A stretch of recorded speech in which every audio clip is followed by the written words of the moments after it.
Welcome back राजी। मुझे टेलीलाइन पे ज्वाइन किया है शाहिदा रहमानी साहिबा, पाकिस्तान पीपल्स पार्टी की एमएनए है, अब सीनियर रहनुमा है, वुमेन विंग कराची की भी प्रेसिडेंट हैं। शाहिदा साहिबा, मैं आपको वेलकम करता हूँ अपने शो में। Thank you. और स्टूडियो में आपको सलाम कर रही हैं एंकर पर्सन है, जर्नलिस्ट हैं खतीजा राठौड़ साहिबा। बहुत शुक्रिया खतीजा, कैसी हैं आप? अल्हम्दुलिल्लाह। शाहिदा साहब, आप कैसी हैं? अल्हम्दुलिल्लाह ठीक ठाक। आपको दो तीन चीजें, एक तो एस्टेब्लिशमेंट के साथ बार बार खान साहब जिक्र कर रहे हैं कि आप न्यूट्रल ना रहें और आप कोई किरदार अदा करें, जो मुझे लग रहा है जिस तरह इमरान खान को पहले सपोर्ट किया गया था वो बार बार करें। मेरे खिलाफ साजिश तीसरी बार वो करें, इनसे मैशियत नहीं संभलेगी।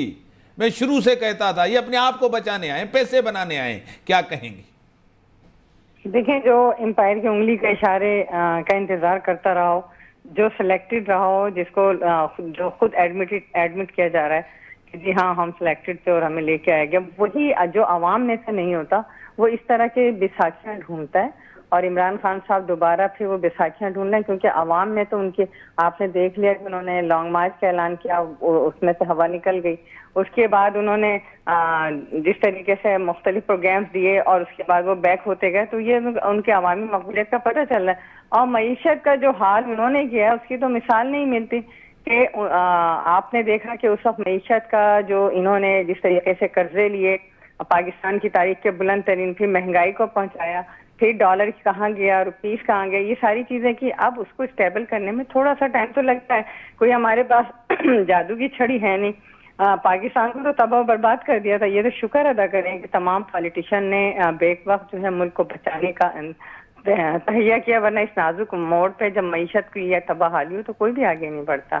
तो सदर जरदारी साहब के विजन था कि जिन्होंने ना सिर्फ डूबती हुई मईशत को बचाया, इस मुल्क को तरक्की के रास्ते पे डालने के लिए आप देख रहे हैं कि फॉरेन मिनिस्टर जनाब चेयरमैन बिलावल भुट्टो जरदारी साहब जिस तरह हंगामी दौरे किए और पाकिस्तान की एक आजादाना मुतवाजन पॉलिसी को, खारजा पॉलिसी को दुनिया भर में इंट्रोड्यूस कराया, वो पाकिस्तान जो आलमी सतह पर माशी सफारती बहरान का शिकार था, तनहा हो चुका था, उसको ना सिर्फ लेकर है। आपने देखा कि अब चाइना भी आपको जो है फाइनेंशियल एड दे रहा है, इस तरह से दुनिया की और कंट्री।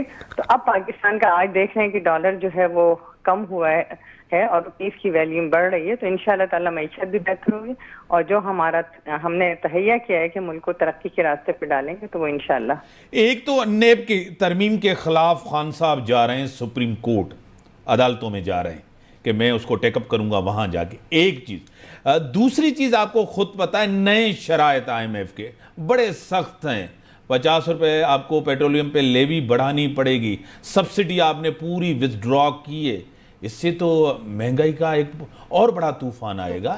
कैसे गुजारा होगा? आपको इलेक्शन में जाना है, आप अवामी लोग हैं, अवाम में रहते हैं, ये तो बड़ा एक सख्त फैसला होगा। क्या कहेंगी?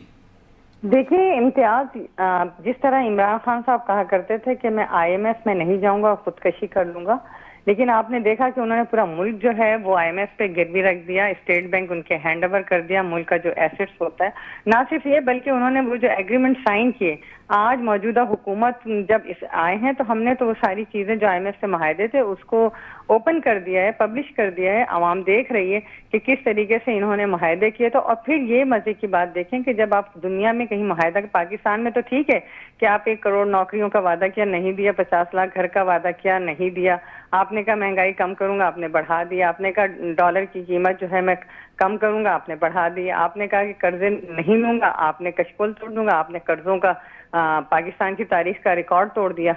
अब ये पाकिस्तान नहीं है। जब आलमी सतह पे आप मुआहदे करते हैं तो वो कंट्री टू कंट्री बेस करता है। वो पाकिस्तान का नाम, आपने जब देखा कि इनका इख्तिदार जाने लगा तो इन्होंने वो मुआहदा कि जब ऑयल प्राइसेस बढ़ेंगे तो पाकिस्तान उसको बढ़ाएगा, तो उन्होंने बजाय बढ़ाने के उसको मजीद कम कर दिया। अब कम करने से क्या हुआ कि कौमी मईशत का एकदम से खसारा हुआ और डेफिसिट बढ़ गया और जिसलिए मुल्क में शदीद माशी बहरान हो गया।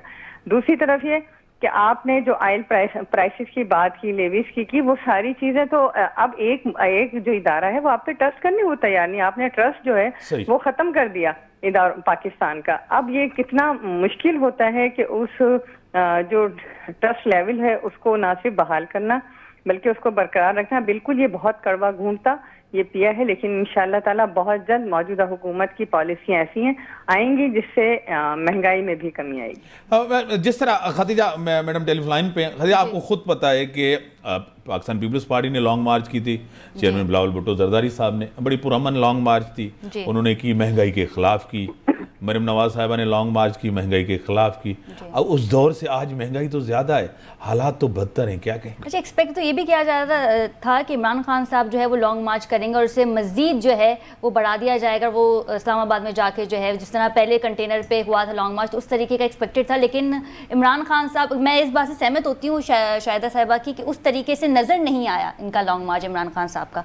अच्छा, जहाँ पे हम बात कर रहे थे तेल के हवाले से कि तेल की कीमतें भी जो है वो बढ़ा दी गई हैं, तो जब इमरान खान साहब रूस गए थे और वहाँ पे मामला तय पा गए थे, तो पाकिस्तान पीपल्स पार्टी ने इमरान खान को कड़ी तनकीद का जो है वो निशाना बनाया था कि यूक्रेन और रूस में जो है जंग चल रही है, हमें वहाँ नहीं जाना चाहिए था। तो वो तो वहाँ पे तेल की कीमतों के हवाले से, कमी के हवाले से बात करने के लिए गए थे, वो तो वहाँ पे कॉन्ट्रैक्ट के लिए गए थे कि पाकिस्तान को कम कीमत में जो है वो तेल दिया जाए। लेकिन अब वही चीज़ शहबाज हुकूमत क्यों नहीं कर रही? ज़राए के मुताबिक ऐसी भी कुछ इतलात आई कि शहबाज शरीफ साहब गए थे और रूस ने जो है वो कम कीमत में तेल देने से इनकार कर दिया है। क्या कहेंगे इम्तियाज साहब? मुझे क्या करें? हाँ, ये जो विजिट थी, आपको खुद पता है कि जब फॉरेन मिनिस्टर बिलावल भुट्टो जरदारी साहब गए थे, उसको सपोर्ट किया था, उस विजिट को खान साहब की को, कि रियासत की पॉलिसी थी, वो गए थे, अब मैं उसको सपोर्ट करता हूं, सब कुछ। क्या कहेंगी? देखिए जी, चेयरमैन साहब ने किसी भी विजिट को, हाँ, पाकिस्तान पीपल्स पार्टी की पॉलिसी नहीं रही है कि फॉरेन पॉलिसी के अंदर जो है हम अपने मुल्क को बदनामी का कोई बाइस बने। और आपने देखा कि इम्तियाज, जैसा आपने अर्ज किया कि चेयरमैन बिलावल भुट्टो साहब ने उस वक्त पीपल्स पार्टी ने उसको सपोर्ट किया था और बाद में भी सपोर्ट किया कि वो इस तरह के विजिट होने चाहिए। और चेयरमैन साहब तो आपने देखा ईरान गए। अगर हमें किसी मुल्क, असल में फॉरेन पॉलिसी जो है बड़ी मुतवाजन रखनी होती है। हमें ये नहीं देखना चाहिए कि हमारे इस जगह जाने से कौन नाराज हो, आपने उसको भी मनाना है, दूसरे को। तो आपने देखा कि चेयरमैन साहब ना सिर्फ अमेरिका गए बल्कि ईरान भी गए, वो चाइना भी गए, उन्होंने स्विट्जरलैंड का भी विजिट किया, उन्होंने दुनिया के और अदर कंट्रीज का किया, अरब इमारात का और सऊदी अरब, तमाम मुल्कों में गए। तो ये कोई पाबंदी नहीं होती। आपकी बैलेंस जो मुतवाजन खारजा पॉलिसी होती है उसका यही तकाजा होता है कि आपने दुनिया चाहे रशिया हो, चाहे अमेरिका हो, चाहे चाइना हो, चाहे ईरान हो, आपने हर जगह जाना है और अपनी बेहतरीन सिफारतकारी, इसी को कहते हैं कि आपने हर मुल्क से अपने ताल्लुकात को बेहतर करना है। शाहिदा साहिबा, कता कलामी की माजरत चाहूँगी, मैं आपसे ये जानना चाहूँगी कि आखिर हम कब तक दोस्त ममालिक से कर्ज मांगते रहेंगे? हम कब तक इंडिपेंडेंट नहीं होंगे कि हमारी मुल्क की मईशत बेहतर हो? क्योंकि इससे कबल भी हमने देखा कि शहबाज शरीफ साहब जो है वो टर्की भी गए, यूएई भी गए, और अब जो है चीन, जो कि हमारा बेहतरीन दोस्त है, उन्होंने हमें 2.3 बिलियन जो है वो कर्ज दे दिया गया है। लेकिन ज़ाहिर है जब ये कर्ज का साइन डॉक्यूमेंट जो है साइन होता है, तो उसमें भी काफ़ी सारी शिकन्स जो है वो मौजूद होती हैं, जिसमें टैक्सेस होते हैं जो मज़ीद जो है हमसे ही टैक्स देके जो है उसे फुल किया जाता है। तो आखिर कब तक हम दोस्त ममालिक से कर्जे मांगते रहेंगे? अपनी मैशियत क्यों नहीं बेहतर क्यों नहीं करते हम अपनी मैशियत? देखिए जी, आपने देखा कि जब 2008 में पाकिस्तान पीपल्स पार्टी को हुकूमत मिली थी, तो उस वक्त हमें एक बहुत ही तबाह हाल मईशत मिली थी। हम अपनी खाने पीने की आइटम्स हैं, चाहे शुगर हो, चाहे व्हीट हो, चाहे राइस हो, हम दुनिया से मंगवा रहे थे, लेकिन इंपोर्ट कर रहे थे। और जब हमारी हुकूमत आई 2013 में, जब हम गए, तो उस वक्त हम मुआशी तौर पे ना सिर्फ काफी हद तक खुद कफील हो गए थे, बल्कि हमने अपनी तमाम जो फूड है और जो सिस्टम है, जो इजनास है, एग्रीकल्चर क्रॉप्स है, वो सब के सब हमारी एक्सपोर्ट ली गई। बड़ी मेहरबानी। तो ये पाकिस्तान की टाइम लिमिटेड है, अगली दफा आपसे जरूर लेंगे। आपकी बड़ी मेहरबानी खदीजा साहब, आप पहली दफा आए हमारी शो में, बहुत शुक्रिया। आपकी बड़ी मेहरबानी, आपने टाइम दिया। अल्लाह हाफिज़।